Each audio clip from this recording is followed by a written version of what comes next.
Hello friends, welcome back to the next part of Change Management series, which forms an important part of your CAIIB Advanced Business and Financial Management paper. We have already covered few models earlier in the series, so if you have missed those lectures, then please watch those after this video. As usual, I will cover the theory first and then we will do some conceptual exam-oriented questions towards the end of this video. So do stick till last of this video. But before moving ahead with this lecture, don't forget to get your CAIIB Success Blueprint, which is a free 417-page exam cracking ebook just for you. It's packed with case studies, numericals and key questions from all the 4 papers of CAIIB. This is in fact compilation of most important case studies and questions from my hours of YouTube videos specially designed for all the CAIIB aspirants. So save time, study smart with this ebook. Download now, link is there in description and pin comments. So without wasting any time, let's start today's lecture. So friends, most change models that we saw earlier in this series talked about the external things like new policies, systems, hierarchies, etc. But William Bridges said, wait a minute, real success comes when you manage the internal shift people go through. So that psychological transition is what he focused on. That is not just the event of change, but the human response to it. Now, where does this matter to you as a banker? Friends, this matters because whether it's a CBS migration, closure of a branch due to merger of banks, or restructuring at regional office level or zonal office level, people go through emotions, isn't it? And what if you ignore that? Then that's where the resistance starts. So Bridges gave us 3 clear stages to manage this transition very effectively. Now, stage 1 is ending, losing and letting go. Yes friends, change starts with an end. Sounds strange, right? But think of this. When your branch switched from manual cash registers to Finacle or whatever software your branch is working on, then some staff must have struggled. Why? Because they have to let go the comfort that is old systems and old habits. Friends, this stage is filled with denial, fear and maybe even anger as well. So your job as a manager or a leader here is first to acknowledge those feelings, then communicate clearly about what's ending and why, and lastly be supportive, that is, don't rush this phase. Only when people accept the end, they can move on to the next phase. Now, before moving ahead with the lecture, don't forget to get your CAIIB resources from the links given in description of this video. All these are hard copy 1000 series question banks of all the 4 papers delivered straight to your location, be it urban or rural, without any shipping charges.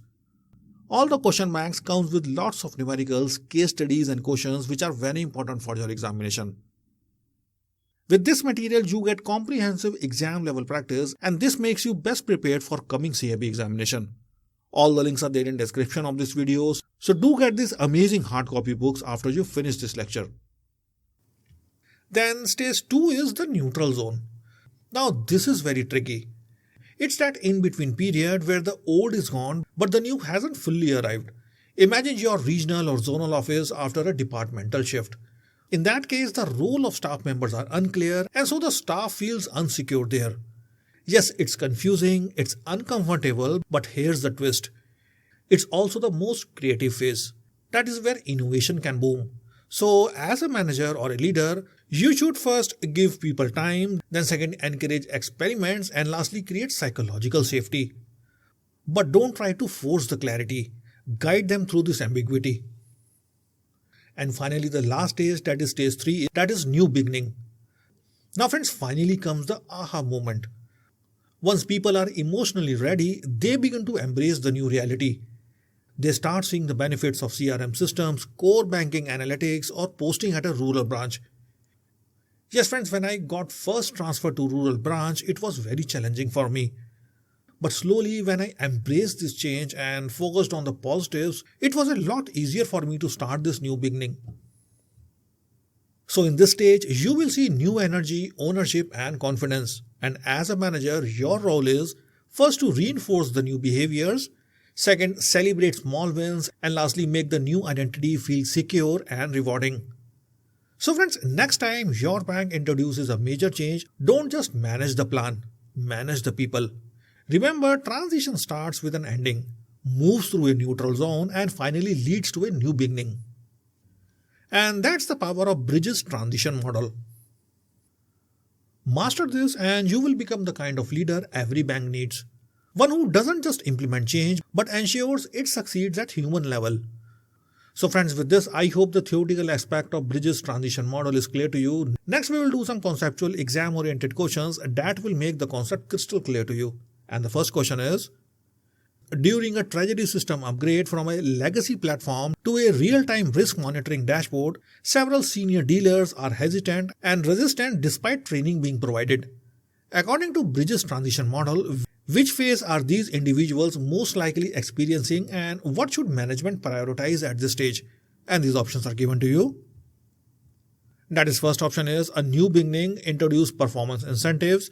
Then second option B is neutral zone and allow team members to explore system features freely. Then third option C is ending, losing and letting go. And here we should acknowledge emotions and support the emotional transition. And last option D is change resistance phase. And here we should enforce compliance through operational penalties. Now friends, as we have learned in the theoretical part that in ending, losing and letting go stage, employees are emotionally processing the loss of familiarity, routines and control, which is very common during major technological shifts like treasury upgrades. While training may address the what of the change, but still emotional readiness is lacking. So at this point, management must acknowledge their fears, offer empathy, and clearly communicate what is ending and why. This builds trust and accelerates transition. So the correct option for the given question is option C. The next question is, a rural branch is being merged with a nearby semi-urban branch, leading to role reshuffling and changes in customer servicing models. Staff is uncertain, some are disengaged, while others are experimenting with the new processes. Which stage of the Bridges transition model does this reflect? And what leadership style would best support this stage? And these options are given to you. That is, first option is new beginning and leadership style is directive leadership. Then second option B is neutral zone and the style is coaching and adaptive leadership. Then third option C is ending and the style is transactional leadership. And last option D is cultural alignment phase and the style is transformational leadership. Friends, the correct option for the given question is option B.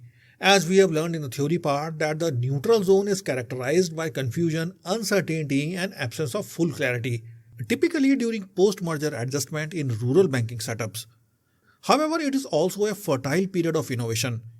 Here, coaching and adaptive leadership styles work best. Managers should guide without micromanaging, encourage safe experimentation and support gradual alignment with new roles and processes. So friends, I hope the explanation is clear to you. Next, let's see a final question before winding up this lecture. And the question is, a bank introduces an enhanced due diligence module into its trade finance platform to comply with FATF guidelines. Some operations staff in international trade desk struggle to adapt and miss red flags, raising compliance concerns. Applying Bridges transition model, how should the compliance head approach this issue? And these options are given to you. That is, first option is penalize lapses immediately to ensure message clarity. Then second option B is reinforce the new beginning by rewarding accurate alerts. Then third option C is adapt errors in neutral zone but pause all transactions. And last option D is address resistance in the ending phase with empathic coaching and structured support.